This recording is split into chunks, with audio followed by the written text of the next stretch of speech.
I don't do intros though. Like I don't do like formal intros. Okay. Although I feel like I gotta give you some type of intro because you got like mad hyphens. You are a singer, a songwriter, you are a music supervisor, a scripty, and you play an instrument. Yep. And model. And model. You are a style god.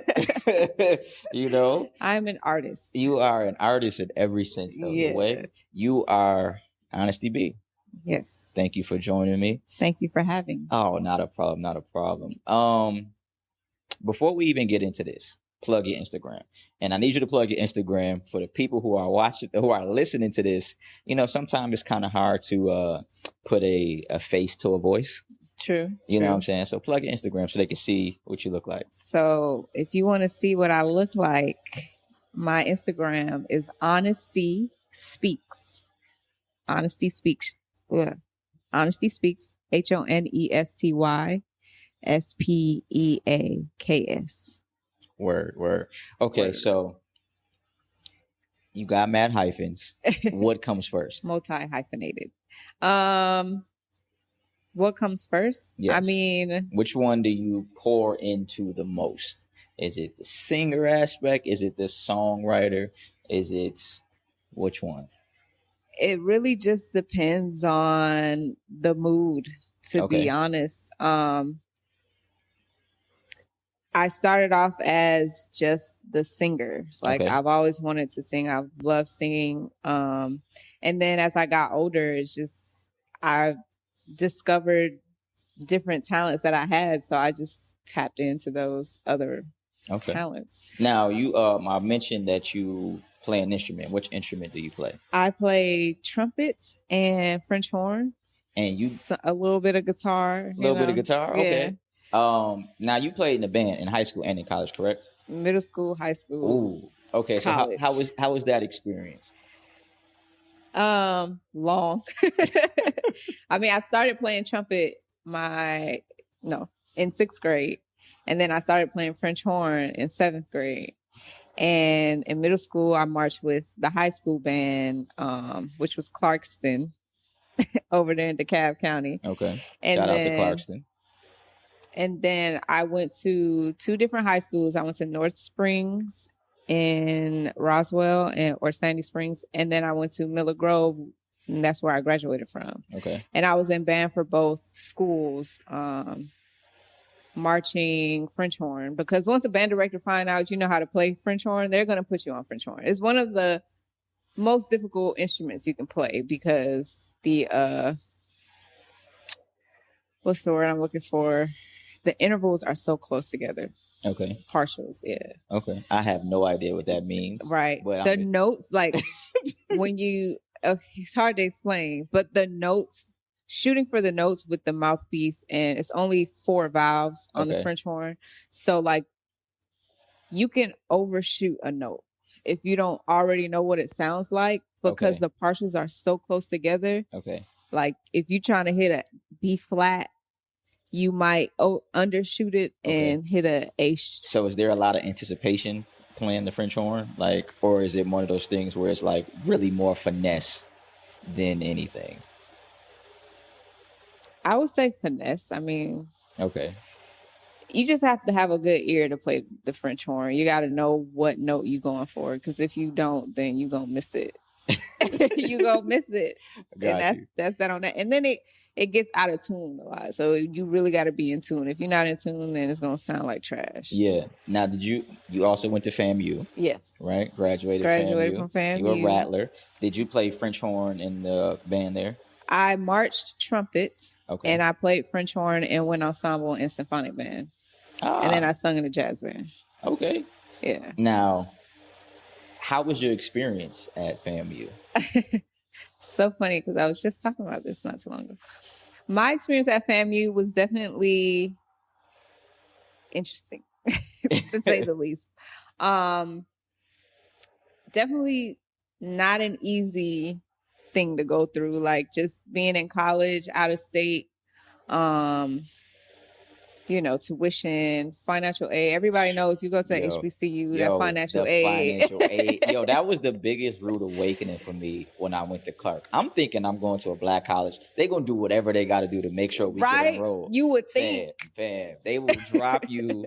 If you are not financially, like, it's not in order, day one, they are dropping your classes. Wow. Like, I was like, But Clark is a private institution. Definitely private institution. So they really weren't taking no shorts. Like, none. So it was like, I see people that was like, bro, we went through orientation and all that. And then they gone. Dang. I was like, if you're not financially enrolled day one, it's over for you. And if you do happen to get financially enrolled, like, after the fact, man, your classes is slim pickings because all the good ones is taken up. Yeah, so dang. It's going to a black college and a PWI, a public PWI. It was like a culture shock on like all fronts. But yeah, that was that's crazy. Yeah, that at least with us, they try hard. They be like, especially in the music department, they really vouch for us, like, as students, like, no, we need this person. Like, they did what they could to get whatever financial aid needed so we can be. So are there like scholarships like for band? Of course. And is it a limited amount of scholarships that they offer for I band? would guess it just depends on the school, the year. Oh, okay. Because funding may fluctuate or whatever, but I'm not really sure. I'm sure there is a limit, right? I would assume there would be. Right. So, but I think, like I said, it depends on the year and how much funding they have for that year, Okay. I did end up getting an out-of-state fee waiver and a scholarship, though. Okay. So that's pretty cool. That's cool. That's cool. Okay, let's fast forward a bit to a few years after college, or right after college. Where are you creatively in your life at this point? Like, are you still trying to pursue playing an instrument? Are you more so trying to sing? Where are you, like, post graduation? Right after college, I didn't know what I was going to do. Actually, I graduated with a music industry degree, I was part of the first class to graduate with that degree at FAMU. Okay. So it's fairly new, and I only interned with one company, which was the Blueprint Group, which is the management group that's over Lil Wayne. So I interned with them for like 2 years, but things didn't go as planned, like post graduation. So I was like, what do I do? So I just enrolled in Full Sail online for entertainment business and focused on music supervision. And that's where I was then. I wasn't really singing yet.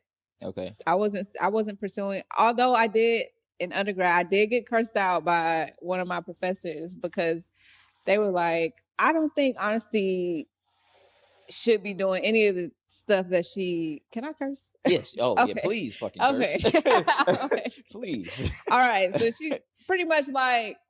Because the class was music management, right? Practicum of music management. And, we had to introduce ourselves. It was online, but we had to introduce ourselves through email. And I was like, oh, maybe I'll be an A&R. Like, I was straying away from singing, still. I was like, maybe I'll be an A&R, maybe I'll be like a stylist, like just other things that I know I'm capable of.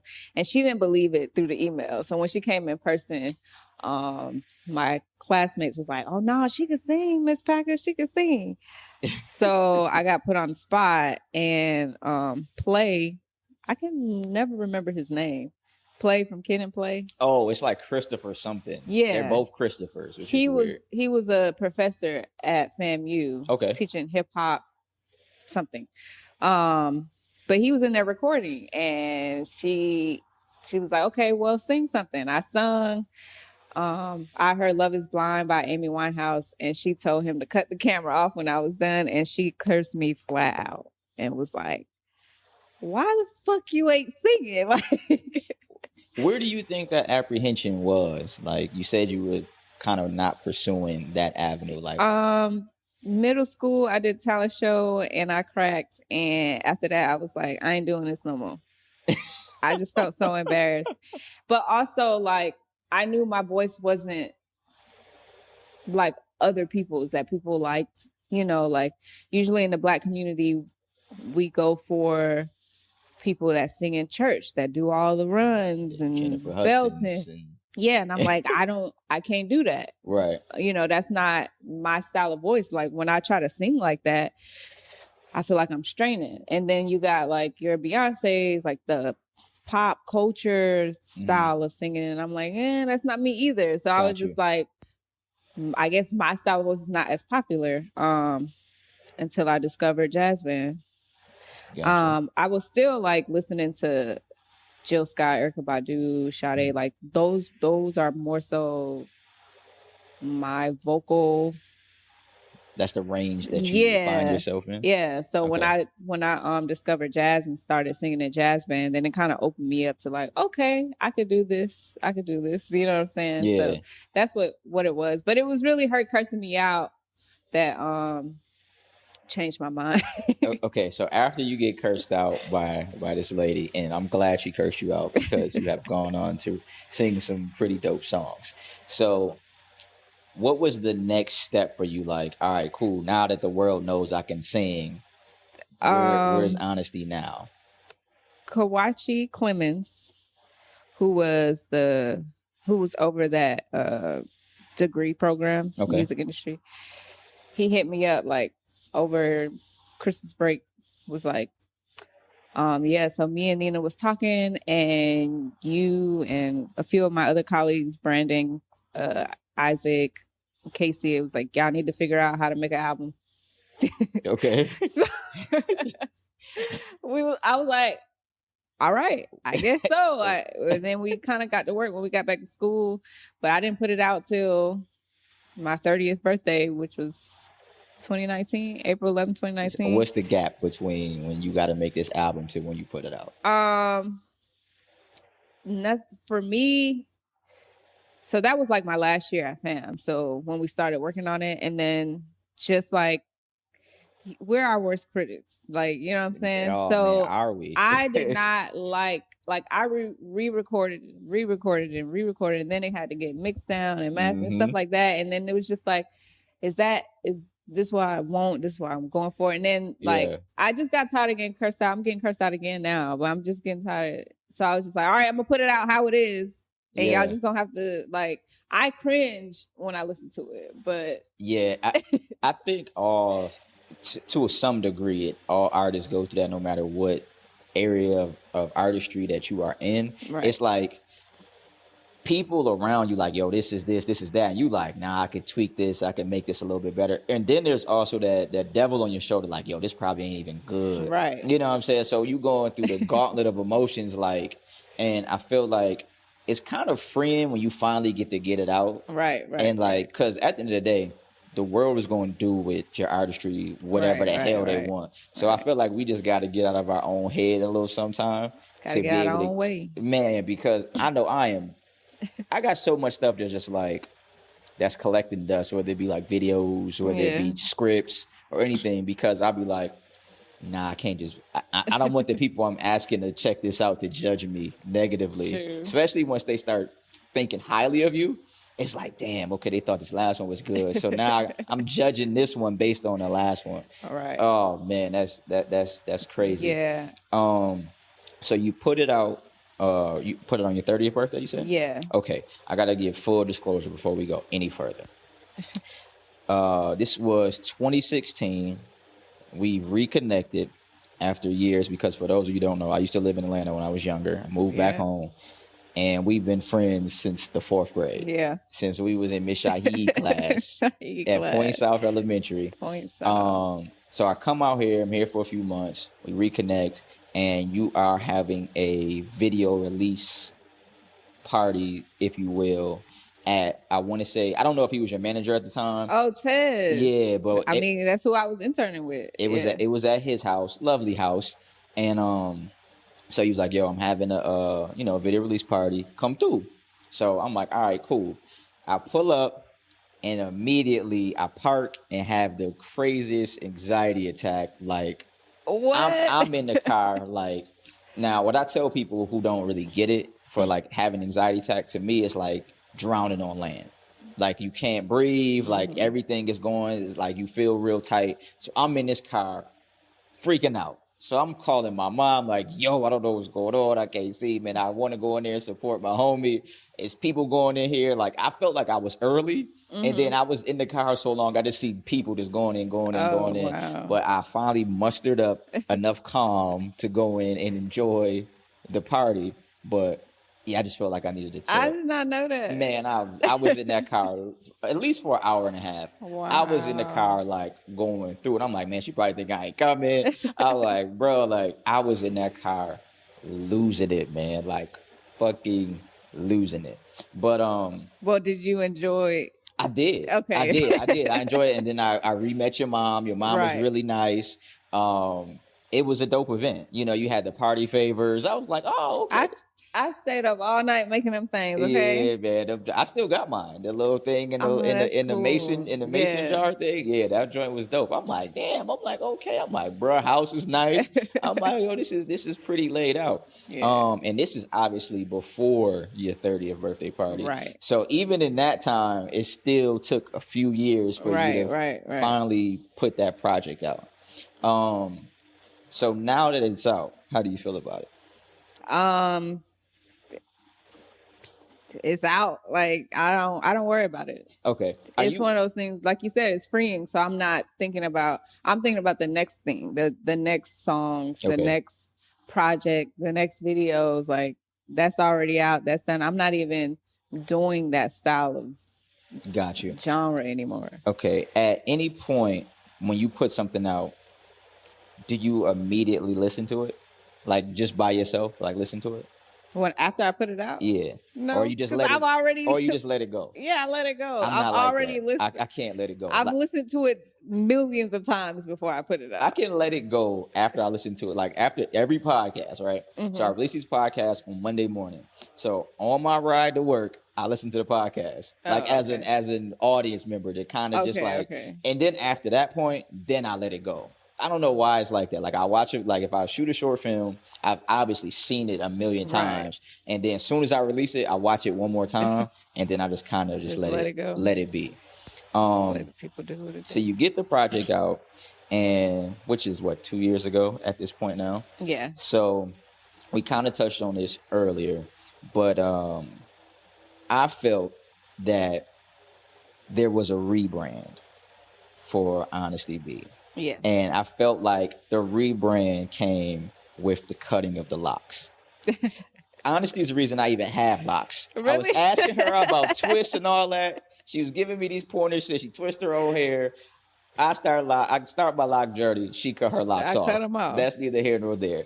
But I felt like, and this, if I'm wrong, tell me I'm wrong. But like when you cut the locks, I've really seen you embrace like a more rebellious side. Like you were styling before, but now it's like a whole different lane of like how you dress. Like even I feel like the content, the way you put things out is a little bit more edgy than the last time. Am I right on that? I don't think I did it on purpose. Okay. It wasn't a rebrand. Like, okay. Right. I mean, I was thinking to rebrand because instead of just going by Honesty, I wanted to do Honesty B. Right. I cut my locks because I wanted something new. Like, if you ever go through, like, if you just a stage in your life where you just like, I need to revamp, like, I need to start over. Yeah. I was going through that. It was around this time last year when I cut my locks. Yep. And I was just like, I gotta let go of stuff. I gotta let go of shit. I started giving away clothes. I started cleaning out closets, shoes, like, cut my hair, just like changing wardrobe. Like I was like, I feel like I'm starting anew right now. So that's pretty much what it was. And more personal than artistic. It was just like something is telling me that I need to let go of things. So. I felt that same type of energy because at this time last year, this is when I start my lock journey. I start this podcast. I started getting more into hands-on filmmaking. And it was just like, I felt like the pandemic was a great reset for me. Right. Because we had to spend so much time with ourselves. Like I got into meditation with the pandemic. I got into running. You know what I'm saying? Like I really was in your perspective, you're letting go of things. You're like shedding. Right. In this one, I was like, I needed to add a little bit more to my life in order to be free. Right. You know what I'm saying? Like I feel like we don't really not even just artistically. I feel like people just don't get the chance to really know themselves. True. It's weird as it is. Like we go through life like looking for like the approval of loved ones, shit, people we don't even know. You know, sometimes we really just don't sit back and be like, yo, what do I really like? Right. What do I really want to do? You know what I'm saying? So I'm glad that you was able to go through that, because it's definitely like a weight is being lifted. You know what I'm saying? I just felt like I just needed a change, and the music that I was making was different. And then like, as far as like style, or like you said, edgier or whatever. I mean, my friends have been telling me that, like, oh, you've been getting it in with it. But I think I'm just embracing being a grown ass woman, to be honest. Like that's dope as fuck. Like embracing my sexiness, my body, like just like I ain't gonna have this body for so long. You know what I'm saying? So it's like might as well, not a long time, man. Might as well just take advantage of what I got. You know what I'm saying? And just embracing it. And as far as like the things that I post, I used to be so like, okay, well, because everybody's telling me how I should run my social media, and I'm like, it's almost like anxiety. Like, well, if I post this, then you know what I'm saying? Like, well, I got to post at the right time. I got to post this because this is more music, like, you know, versus just like freely posting. But now I'm just being myself for the most part. I mean, some people will say like, oh, it doesn't look like a music page or whatever, but it's like the dynamics of social media is fucking terrible. You know what I mean? Like I fucking hate that. I'm a whole human being. Like there's so many different aspects to who I am and what I do. Like, and I feel like we're like probably the first generation where it's kind of where we just kind of saying fuck the infrastructure. You know what I'm saying? It's like before, and I'm just trying to equate this to the music industry. You would have to do a demo. You have to, you know, go through this process and go through that process. They're going to give you a stylist. They're going to do all these things for you in order for you to be able to make it as a musician. Right. Now they want you to do it by yourself. They want you to do it by yourself, and it really don't matter. Like all this shit, like whatever your personal style is, there's an audience for you. Right. Are you signed up for Care Packages? What is Care Packages? Well, Care Packages is my monthly newsletter. In it, you'll gain early access to videos and podcast episodes. You'll also get exclusive content that you can only get if you sign up for Care Packages. The link for Care Packages is down in the description below. So I suggest you sign up now. You know, I felt like the music industry was geared more towards like popular shit. You know what I'm saying? We want you to be a mega singer for the masses. And it's like, yo, I don't even have to be like, if I end up that big, then that would be like, that's not the goal. Right. Because there's an audience for me. And that's kind of like the audience that I'm trying to communicate with, the people who look like my natural self, you know. So I'm like, it's an audience for everybody. It really is. But like you were saying, back in the day before there was like social media, they put out what they wanted people to see and hear. Right. Versus now, people can just go on the internet and discover something that they like, someone that they like, and go for that. And there's like billions of people on this planet, so there's gonna be someone that's gonna fuck with you just the way you are. Like I felt like that was the great equalizer for me. Like you ever like be on Twitter and you see some wild ass tweet that you only thought you thought of, you like, yo, there's another human being that's like me. Right. And it's like once you realize that, it's like, yo, you really don't have to conform to like all these little boxes they want to put you in. You can kind of create authentically. You know what I'm saying? And it's like it take people, because from what I'm getting from your journey right now, it's kind of you get into it where it would be considered kind of late. Right. And I'm the same way. So you got I moved out here at 27 to finally pursue filmmaking full time. And it was like, that's normally something a 17-year-old or a 20-year-old would do. You know what I'm saying? So I felt like I was behind the curve. So it's like, now I'm like, damn, I'm kind of late, which I'm not. But it's like, you still got to shed like old ways of thinking. Right. You know what I'm saying? Like, you figure, like, I'm like, okay, cool. Well, you got to go fit to film school, or you got to do this and you got to do that. And it's really like, you get an eye opener. Like, no, you don't have to be any of these things. Right. Like, but it is hard to shed that thinking, because I think about it a lot. Like, dang, I'm 32. I'm trying to still do me, like, for a long time, and I still think about it now. Like, because, like, I make myself feel bad because I didn't, after middle school, between middle school and college, I didn't sing. Right. You know what I'm saying? So it's like all those years I could have been perfecting that. Right. And working towards something. I felt like I lost it, and now I'm like behind, and, you know, maybe I won't get big. Maybe I will. Who knows? Like, but I mean, Snow Allegra's in her 30s. Right. SZA's in her 30s. 2 Chainz had to rebrand, and he became big in his 30s. You know what I'm saying? So it's just like, it's never too late. It's just back in the day when there was no social media, that was like, if you had to be in your 20s, or that was it. Like, no, you too old. Don't nobody want to see you. And labels are starting to realize, actually, there's an audience for every age group, for every genre, for every, like, you can literally make money off of whatever. So, you know what made me realize that, like, set that in stone was these verses.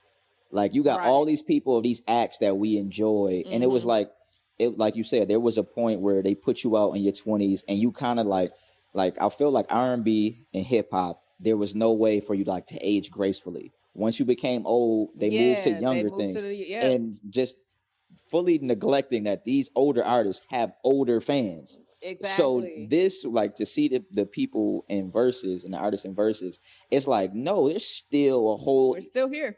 it's artists that are able to tour now and all this stuff, because it's like, yo, there's really an audience still. We grew up with them. We grew up with them, and it's like you don't lose that. You know what I'm saying? Like, even if you like new music, I'm still 90% of the time listening to shit that I grew up liking. You know what I'm saying? So it's like, I felt like that was really eye-opening for me. Like, damn, like, okay, like, you just see like Jadakiss getting all his flowers. What? Jadakiss been rapping for 30 years. You know what I'm saying? Wayne, like, it's like still listening to Wayne. Like, still, you know got it. Still, man ain't lost his step, man. If Wayne go on tour right now, it's gonna be sellout. You know what I'm saying? So it's like, you can definitely, we weren't taught that your artistic endeavors age. Right. You know what I'm saying? So I've totally been in the same place that you've been. It's like, damn, like, I'm like, yo, like, Spike Lee had this at 29. You know what I'm saying? He had this, he had that. Fucking, you know, rest in peace, John Singleton. He was 24 when he dropped Boys in the Hood. And it's like, yo, really? You don't have to compare yourself to them at all. Right. For one, you're not doing nothing but creating, like, negative energy around you that you don't have to, because you still are creating, you still are pursuing this. And it's one of those things where I'm just like, it's something that I still am working on. It's really enjoying the present moment. Like, really enjoying the process.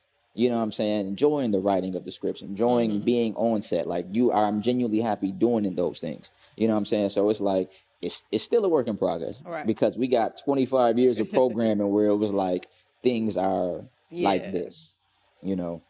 So now that we have, you know, we kind of like combating these old mindsets. Where do you see, matter of fact, let me peel back just a little bit. What's your process of creating music? For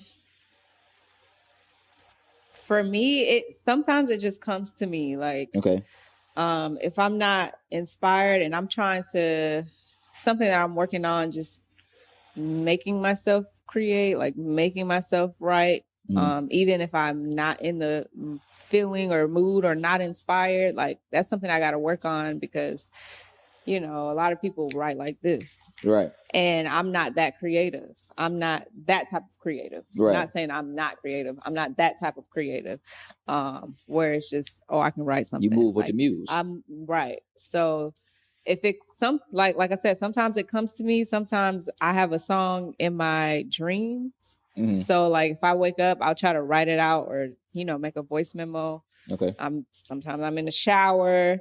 Sometimes it's just one line that I hear someone, like a quote or something, somebody say something, or I'll take a line from a song. Like, it just really depends. Like, gotcha. It comes from different things, and I'll just write it down, save it for later, and probably go back to it and create. And then, like, sometimes I'll have a poem, and then I'll hear a beat, and I'm like,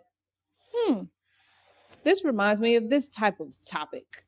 Let me go find that and put it to this. Like, right. That was Dream. No, that's not how I made Dreams. But it's another song that happened with, that's not out yet. It's called Playing It Cool. But it was like I wrote a poem about something. It was like, hey, I think this will go with this, but it's rapping. And my friends was like, nigga didn't rap. I was like, I'm not a rapper though. Right. Like, I'm not. That's not what I do. That's not my lane. I don't want to go on Sway in the morning or whatever and try to freestyle, because it's not gonna happen. I'm not doing that. But it went with it, and I can't wait to put it out because, like I said, it's a totally different avenue or genre, and it's fun. And even my mom, when I let my mom hear the new things, she's like, that sounds more like you, like, versus before where I was like dressing up and da-da-da. And now I can wear whatever I wear every day and still, like, the brand, it'll still go with that's who important. I am. That's important. But yeah, back to the process. Sometimes if we're in the studio and somebody plays a beat and I'll like hear something, and then we'll go writing. So it just really depends on the mood. Got you. I know I kind of am in the same vein, or at least I used to be, like more so like I write when I'm kind of inspired. Right. But like for like the past 2 years, like I really be on some, you need to write something every day. Yeah. Like you need to exercise that muscle right. every single, and I don't get it every single day. You know what I'm saying? Like some days it might really be a line, but like if I outline a story and I'm like, all right, cool, I'm gonna start the story, I have to write at least 1 page every single day until it's done. Like whether it's bad, good, and I can't go back into the other pages. So I can't even be on some, like, if I'm writing a story and I'm like, all right, cool, I'm trying to get this done in 20 pages. I got to get through the 20 pages before I can go back and, because I will rewrite something 100 times. True. But just to get it out, I need to just get 1 page every single day. And I envy musicians because y'all can create communally. Like y'all can go into the studio, y'all can just really be vibing out, play some music and all that. That shit don't work like that for writers. Like it's usually very like solitude. I'm by myself. I got a candle lit somewhere. You know what I'm saying? Like it's just me acting out 1,000,000 characters. I envy musicians who can go in the studio. Y'all can drink, you can smoke, you can do whatever it is your vice is, and come out with some creative ass shit. Like I envy you. I do enjoy that though. I would assume so. I prefer collaborating versus writing by myself. Okay. Because I don't know, that whole like, oh, I made me, or I wrote this, I produced it. Like it's overrated. It's cool. It's overrated. Good. Like it's good that you are able to do that. Right. But I just think more than one mind is better than one. Yeah. Like because you so much. Like I might have a dope line, but the next person might enhance it a little bit. Right. And we'll both get the writer's credit. But you know what I'm saying? It's just like, I don't know. I just like collaborating. It's dope that way. I don't know how else to like sharing it. I like sharing good energy. Yeah. Like I do. Like it's cool to be like, yo, like you said, I did this, I'm self-made. It's so much better when you can be like, yo, we did some dope shit together. Right. Like every single time. Like everybody can eat. It's enough. Cool. It's enough of anything you want. It's enough abundance out here for all of us. So has there ever been a point in your journey that you was like, outside of what happened in middle school, like in adulthood, when you decided that you was taking music seriously, that you quit? No, I haven't quit. I've probably taken breaks longer than I need to, but not necessarily quitting. Discouraged, yes, but not. I've never, like, I'm sitting here like, I don't want to do anything else. So when I sit there and think about, do I really want to make music? Maybe I should just go to film full time. You know what I'm saying? But then I'll feel like I'm wasting my talents. Like, you know, so I'll get discouraged, but I'm going to get back into it because I don't ever want to work a 9-to-5 ever again. So, you know what I'm saying? And I'm still doing that now. Not knocking you 9-to-5ers. If you like it, I love it. Right. That's cool. That's for you. That's not my ministry. Like, I will, like, I'm working a 9-to-5 now. Yeah, me too. But it's like, it's an invest. I look at it as it invests in my whatever I got going on. So there's gonna be a point in time where I'm gonna just like, okay, I ain't gotta do this shit no more. So that's my motivation. Like, okay, I know for a fact that I'm not gonna be in somebody's company for 30 some odd years. I don't care about the promotions. My time. Yeah, that's what I'm saying. I don't be care about none of that. Yo, I got a promotion at work on accident because I work in the film industry, so it's like with COVID, like people is quitting, people ain't trying to work, so it's like I done moved up in the accounting ranks, and I'm like, bro, I just really didn't ask for. Like as soon as it gets to a point where it's like, yo, you need me to put in more hours, nah, fam. Like I'll take the extra pay if I could just do whatever from these 9-to-5. But if you need me to stay 9 to 6, nah, I can't do that, bro. Like I am not in. This is literally like people be like, yo, I got dreams of being this, that. Fam, I am a filmmaker. That's all I want to do. I may quit, but the next day I wake up like, bro, what you gonna do? What else you gonna do? Right. What else you gonna do? This is what you really want to do. And I feel like we often, like, at least for me, like it takes some real simple shit for me to be like, bro, like it's like eye-opening. I don't know what I was watching. I might have been on Instagram or on YouTube, and somebody was asked like Will Smith, like, yo, what advice would you give to somebody? And he was like, okay, find it is whatever you want to do, like whatever you're passionate about, and do it. Right. Like do it. Like just do it. And I was like, damn, that was some like prophetic shit. You know what I'm saying? Like, yo, it's really that fucking simple. Yeah, and once you find something that you wholeheartedly stand behind, it's like, yo, just do it. Right. Like, there's no excuse for you not to do it. Because I don't want to look back at life and be like, damn, I didn't even give it my all, bro. Like, I didn't give it, 100%. And even though, like, we work 9-to-5s now, we still, like, you use it as a stepping stone. Taking that bread, buying film equipment, buying mics, whatever the case may be. Right. But on the weekends, at night, or in the morning before I go to work, I'm going to do fucking me until it flips, where I don't need that 9-to-5 because I'm doing enough to, be a full-time filmmaker, So I'm glad. That's kind of been a theme of people I've been talking to. Like, yeah, I ain't really quit. And that's inspiring. Because, like, if I quit, it's usually for the day. I sleep on it. Yeah. Like, I'm done. I'm fuck this film shit. Yeah. And then a story pop in my head. Like, damn. Bring out my phone is crazy. Like, the Notes app is, like, filled with so much shit. Like, I've written scripts that based off, like, when you said you heard you heard one line, and that can make a whole, like, I had one scene in my head for a feature I wrote one time, and it didn't even make the feature. Like, it did. When I rewrote it, I'm like, damn, the scene don't even go. But that one little bit caused me to write a whole fucking elaborate story. So it's you really it's crazy. But you gotta be somewhat. I heard somebody say this. You gotta be some kind of crazy to be an artist. You really, because people don't really get you. Like, and I feel like that could be true literally like anybody. Like, if you go up to a pro football player, like, bro, you get up at 5 and work out 4 times a day. Like, to me, I'll be like, bro, that's crazy. But it's something in his brain. It's like, nah, nigga, like, I would much rather do this if I could the rest of my life. You know what I'm saying? So it's like, it's just the places that I feel like you go, because there aren't any, like, there's not a real roadmap to success when you coming from a creative place. Like, if you want to be successful in, like, marketing, you can go to school, you can get a degree, you can get an internship, get a job. They kind of got it mapped out for you.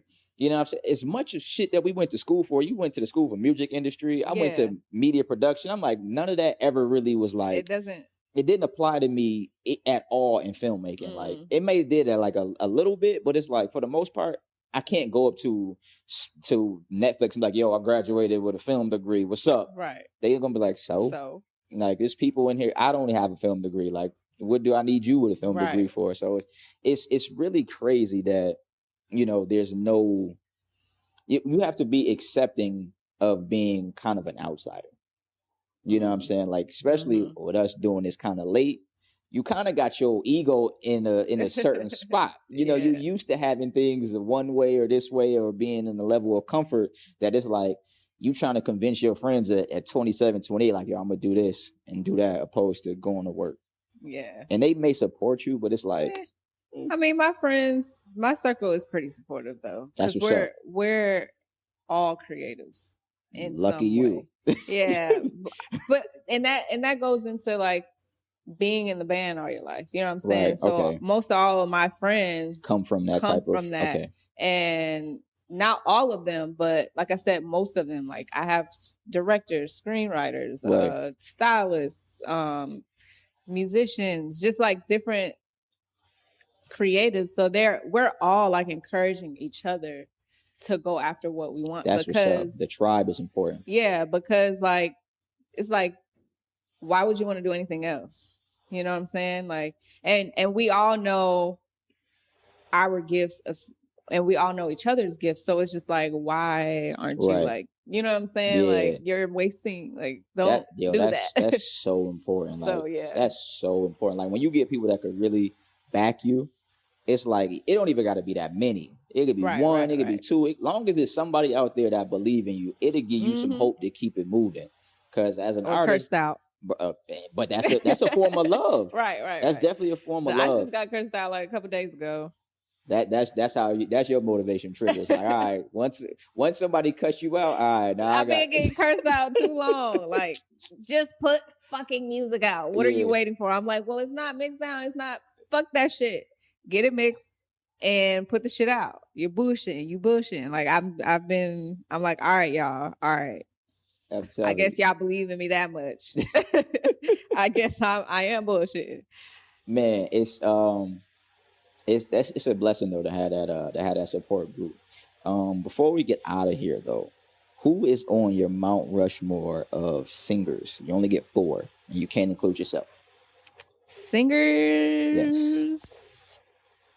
Like vocally, whatever your criteria is your criteria. My Mount Rushmore. Okay, if you had to go to a concert and they had 4 acts on the bill, who would your ultimate lineup be? That's a different thing because some people are more entertaining. Okay, so if you're going to hear somebody sing, just sing. They ain't gotta dance, no nothing. You just want to hear them sing. Who the 4? Shit. Beyonce. Okay. Shout out to the Hive. Shout out to the Bees. Singers. Who I just enjoy. I love hearing Jasmine Sullivan sing. I love me some. Yeah. It's inappropriate how hard I sing "Girl Like Me." like the amount of times I've listened to that song, and I don't even say, like, you know, as a man we kind of flip the words. Yeah. Nah, fam, I'm singing "Girl Like Me" the whole time. But continue. Jill Scott. Okay, all the way Philly. And shit, last one.